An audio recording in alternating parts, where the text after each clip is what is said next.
Este 2023, cinematográficamente hablando, no lo he empezado mal del todo con Megan, porque se trata de una película que, aunque tiene una gran carga woke, no es suficiente para acabar de destrozar la película, pero sí se nota que es un gran lastre para el film, como suele pasar con la propaganda woke. Así que aquí va alerta spoilers y alerta woke.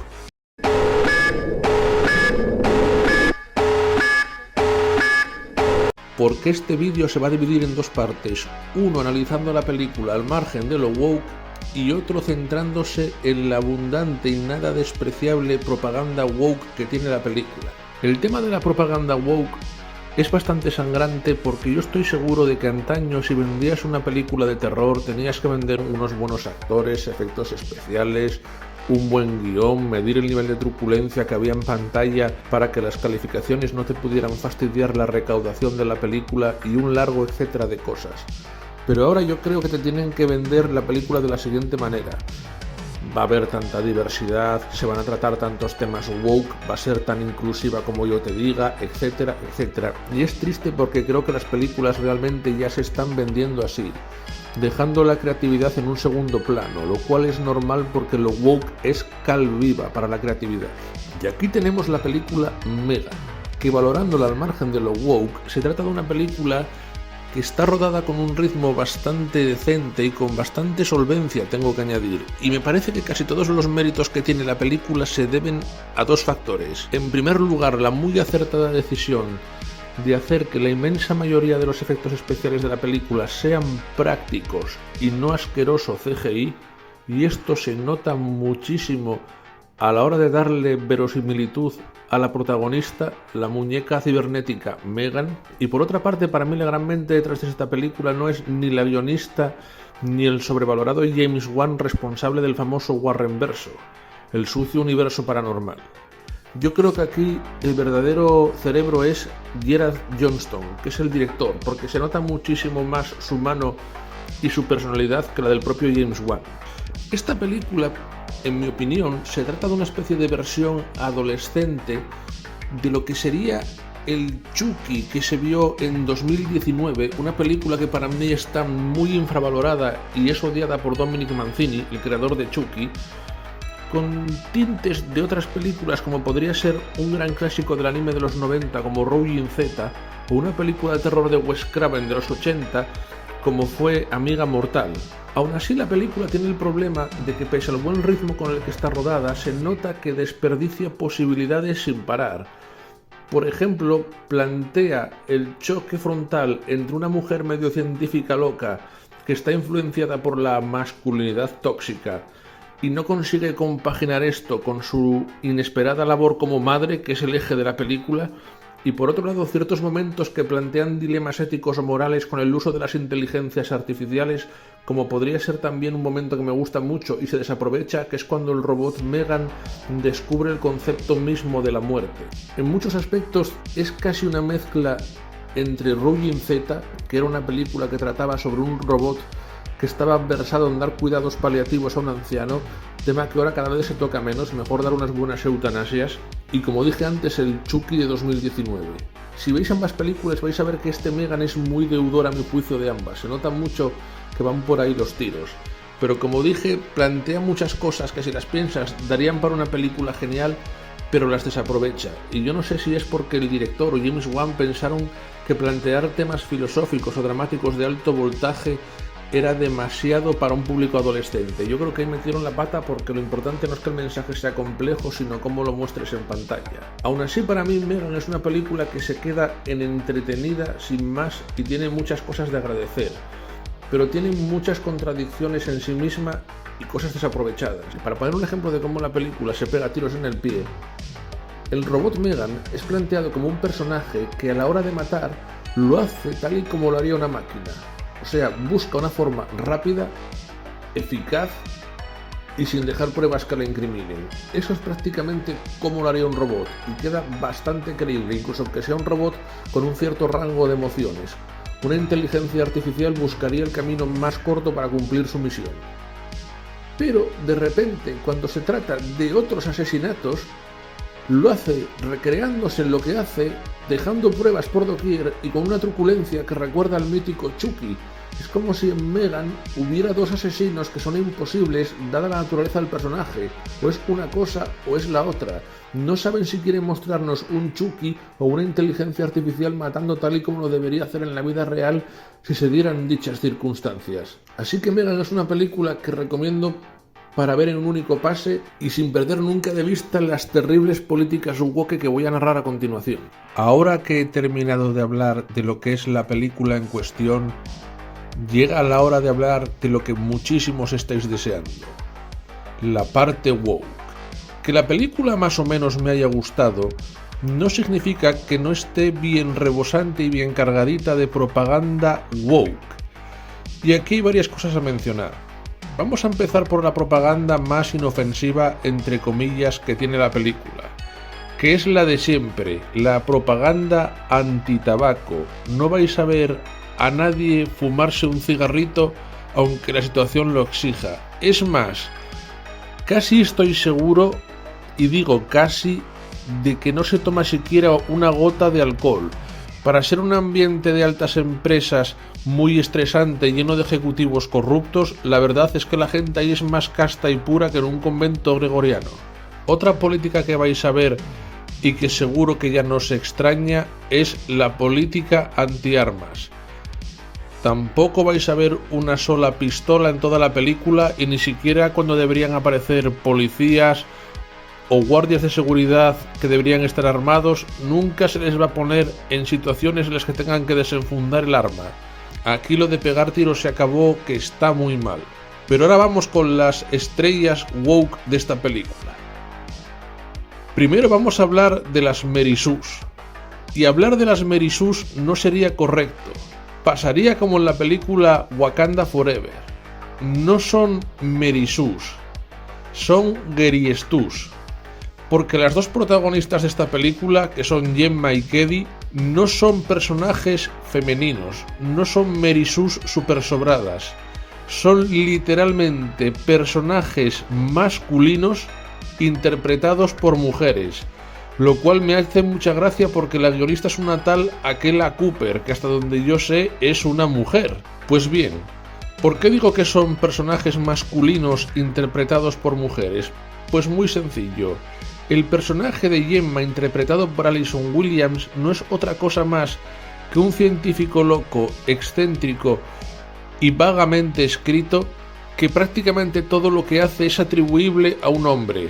Vive como un hombre, tiene ambiciones en el sentido más masculino, tiene gustos de hombre, y cuando digo gustos de hombre me refiero incluso a los juguetes de su infancia, que son claramente juguetes para chicos de tipo robóticos, que generalmente no son utilizados por las niñas. Absolutamente todo en él es masculino. Algo parecido le pasa a la hijastra que tiene, que es Katie, que es otra Mary Sue, que al ser prácticamente un niño en el sentido más masculino de la expresión, se puede decir que es un Gary Stu, porque al niño le pasa igual. Solamente le gustan cosas de niño, se comporta como un niño y no tiene ni una pizca de feminidad o de comportamiento típico de las niñas, nada. Tiene hasta las mismas aficiones que su madrastra, le gustan la robótica, le gustan hacer cosas de chicos, todo exactamente igual. Literalmente, de no ser porque se nos despista por el hecho de que le gusta la muñeca, Megan es un niño en toda regla, y si no, os reto que cojáis el personaje de Gemma y el de Keddy y me digáis algo femenino que puedan tener más allá de su condición de hembras de la especie Homo sapiens sapiens. Estos papeles estaban claramente pensados para que los interpretasen hombres, bueno, un hombre y un niño. Pero esa es la forma torpe en la que el Hollywood woke intenta vender a la nueva mujer masculinizada. Como no saben simplemente mezclar la feminidad y la masculinidad para intentar dar su ejemplo de mujer masculinizada, simplemente cogen papeles que antaño serían de hombres y ponen a mujeres a interpretarlos sin que tenga el menor sentido. Mi opinión personal es que los dos papeles, si hubieran sido interpretados por actores hombre, o en este caso masculino, llamarlo X, que fuesen solventes, hubiese sido mucho mejor, porque es que a nivel de guión tampoco dan mucho más de sí, y al estar interpretados por mujeres haciendo de hombres queda francamente extraño. y me he dejado lo mejor para el final. ¿Quién creéis que es el verdadero monstruo en Megan? ¿Un robot asesino? No. El malo maloso es el patriarcado, pero no el patriarcado de cualquier manera. Es la masculinidad tóxica. Todo lo malo que pasa en esta película está provocado por hombres con masculinidad tóxica. La tragedia original la provoca el padre de Cady. En una discusión donde no puede contener su masculinidad tóxica, provoca una tragedia directamente letal para la familia. Luego, en la empresa tenemos al asiático de David, otro ejemplo brutal de masculinidad tóxica. Y ojo, aquí tenemos a un asiático y diremos, qué multiculturales que estamos, pero hay que recordar que el asiático es el nuevo hombre blanco, el nuevo tipo que rebosa masculinidad tóxica y malas aptitudes. Parece ser que ahora todos los que tengamos piel blanca, ya sean asiáticos o blancos nunca mejor dicho, somos malísimos. Pero en el padre de Cady y en David no termina la masculinidad tóxica. Prácticamente todos los hombres que aparecen en la película se subdividen en dos categorías que no dan más de sí. Por un lado, masculinidad tóxica y por otro lado, el aliade. No hay más modelos de hombre. Tenemos un hombre que lo que hace es, no pudiendo controlar su ambición y su masculinidad tóxica, ir de pelotas pero juega a robar datos y hacer el mal, es otra forma de masculinidad tóxica. Y tenemos también a estos otros dos que hemos dicho antes. Y para rematar, tenemos también un niño que es un abusón. ¿Y que es un abusón? Que además abusa, por supuesto, de niñas y se ceba con la protagonista sin que tenga ningún sentido. Más masculinidad tóxica. En muchos momentos, de hecho, la violencia de Megan es una especie de reacción feminista agresiva contra la masculinidad tóxica. Porque casi todas las veces que ataca lo hace motivada por esta. Solo hay un caso en el que una mujer provoca al robot asesino y casualmente, ya que estamos hablando de estereotipos woke, es una pelirroja. Ya se sabe, esa minoría de seres humanos asquerosos que no tienen alma y que hay que destruir y borrar de la faz de la tierra. Dios, cómo los odio. Como podéis ver, es un estereotipo woke tras otro, tras otro, tras otro. Curiosamente, para Gemma trabajan dos personas y qué casualidad, son una mujer negra y un hombre, y el hombre es el aliade y la mujer negra es la voz de la razón. Pero hay otra cosa que me hace mucha gracia. Antes os comentaba que muchas de las reacciones del robot son respuestas ultraviolentas a la masculinidad tóxica. Pues bien, hay un momento en el que el robot la va liando por la empresa y se carga al jefe y a su pelota, los máximos ejemplos de masculinidad tóxica dentro de la empresa. Hay un plano en el que, según hace eso, podéis ver que el pelo de Megan queda iluminado de tal forma que se vuelve azul. Una chica con pelo azul que va matando hombres que son masculinidad tóxica. Creo que ya sabéis qué mensaje se está dando aquí, ¿verdad? Como dije antes de entrar en la sección woke, el contenido woke suelen balancearlo con incorrección política o disimularlo bastante bien, para que el mensaje woke precisamente entre mejor. Y aquí le dan un cierto toque perverso, porque el robot, cuando hace esto y se vuelve en plan feminista, lo que precisamente va a hacer es ir a casa de las protagonistas a destruirlas. Dicho de otra forma, la mujer artificial feminista quiere destruir a la mujer real. Mensaje que les hubiera quedado muy bien si las mujeres reales a las que quiere destruir fuesen realmente mujeres femeninas y no prácticamente hombres siendo interpretados por mujeres. Que la película tiene buenas cosas, pero luego por el tema woke se pega unos tiros en el pie impresionantes, y aquí acabáis de ver un ejemplo. Pero ya veis que la propaganda entra full. Un detalle para finalizar que me hizo muchísima gracia, para que veáis hasta qué punto la cultura woke erra cuando apunta sus cañones a agradar a ciertos colectivos. Casualmente unas amigas mías que son lesbianas fueron a ver la película y los personajes tanto masculinos como femeninos les repugnaron. Ni siquiera ellas soportaron esos estereotipos rancios y estúpidos de masculinidad. Pero lo más gracioso vino con las mujeres, que literalmente hubo un comentario que decía: eran mujeres haciendo de tíos aburridos.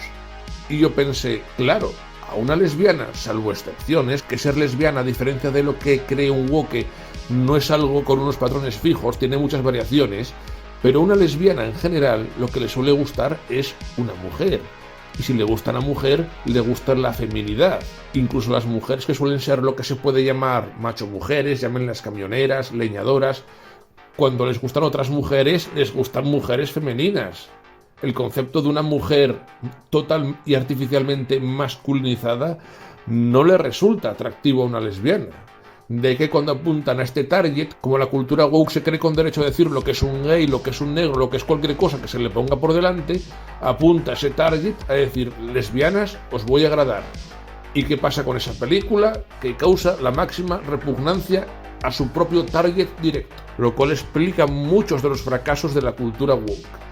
Era una anécdota que no podía evitar contar en este caso.